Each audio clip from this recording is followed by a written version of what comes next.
Hey, you guys, long time no see. Usually when I choose to do a video, I pick from a board of ideas, and I just go, eeny, meeny, miny, mo, what am I going to do a video on today? But something has recently come to my attention, and I thought, whoa, this takes the cake. I think that my tribe will really like this. So when I heard about it, I thought, hip hop hooray, ho, hey, ho, hey, ho, and decided to do a video on it. So ladies and gentlemen, whether you are a freshman or a thug living in the ghetto, if you give me this powwow of minds, even from your peanut gallery seats, I think you're no idiot. I think by the end of this, you will think, this was the most offensive thing I've ever heard in my life. You might start out thinking, wow, this is pretty stupid, and Jennifer's kind of lame. But really, if you stick with me, you will understand. So I'll hold down the fort while you watch my kick-ass intro. Hello again, everyone. My name is Miss Jennifer Moleski. This is my YouTube channel. Before we go on, I only have 507 subscribers, and that makes me really depressed. So if you like this content and this flavor of content, feel free to subscribe. You can just do it here, I think. You just subscribe, and then you press the bell. If you really like me, I don't think anybody does. Hello, darkness, my old friend. But if anyone really likes me, right here is my PayPal, and you can donate money to me. I'm trying to set up a Patreon, but it's just not happening. Again, slow learner, I can't really figure it out. So that's that. And even if you don't subscribe, if you watch my video on how to get subscribers, SJW style, you'll see that I'm going to get some laws passed, and the paddy wagon is coming for you if you don't subscribe. So either do it now or go to jail and then do it. Either way, I'm going to get you. I went to Catholic school up until 7th grade. Pretty normal. You know, kids are kids. There was an epileptic in my class, and we all had to learn what to do if they had a seizure. I'll spare you the details. I'll just give you the rule of thumb. Number one, don't put anything in their mouth or down their throat. Insert clever comments here. Make sure that their head is comfortable and tell your teacher. But if you're older, and you probably are if you're listening to this, just call 911. I'm not going to be uppity and keep telling you shit that you probably already know. But those are the main points. I'm straight. I don't have any preferred pronouns. Although in my early 20s, I dated a homosexual lady for a brevity, and she's really great. I learned a lot from her. She taught me how to read poems. After growing up and in my 20s, I kind of caught the travel bug, and I turned into a bit of a gyp. Really liking Oriental people, I decided to travel the Orient. I've been to Thailand, Cambodia, Nepal, India, Vietnam, Malaysia. Hold on. The fuck have I been? Thailand, Cambodia, Nepal, India, Vietnam, Malaysia, Hong Kong, Singapore. When I was traveling, I met a group of 3 gentlemen from Ireland, but they had just the month before been 4. They were motorbiking, and their friend got into a motorbike accident, a really bad one, and had to be flown back to Ireland. And all the friends went with, and the friend lost both of his legs. He's now paraplegic. He is handicapped, but he has a really good attitude about it. Just really happy.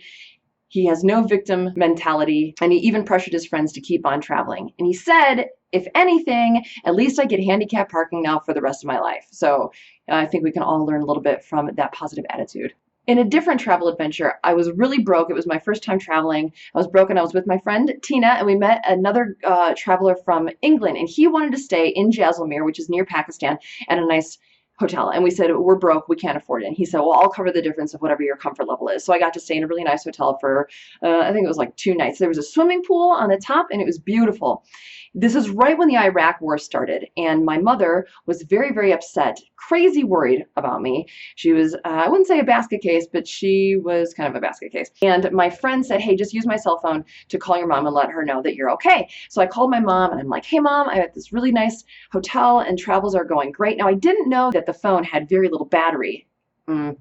And after I was telling my mom not to worry, fireworks and firecrackers started because the celebration in the streets of Jaisalmer had just started. So there's like what sounds like bomb noises happening around me. And right then, the battery died.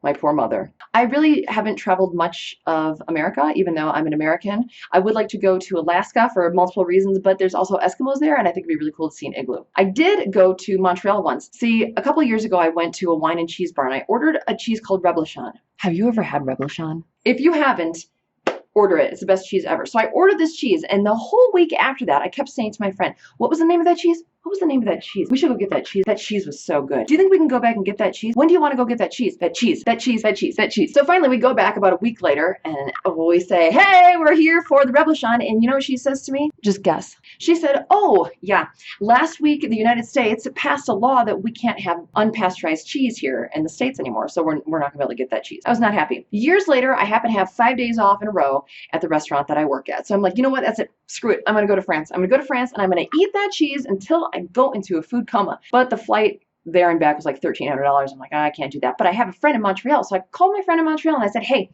how would you feel about me coming to visit you to go get Reblochon cheese? He said, that's fine. Great. So I buy the ticket.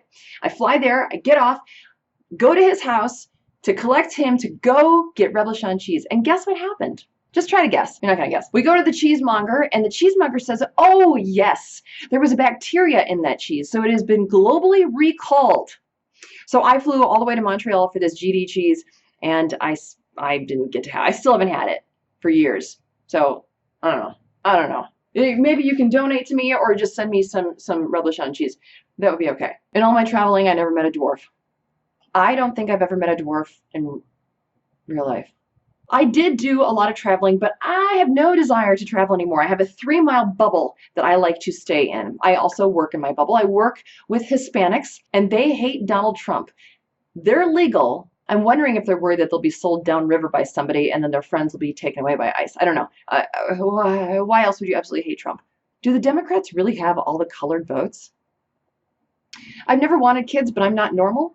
Most women that I know by the age of 35 want children, but I know, even if I wanted kids at this point, they would probably be retarded or have some type of birth defect. And I told my coworker this, who's around that age of 35 and starting to want to have kids.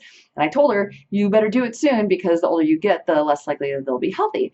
And she was shocked. Now, she is not dumb.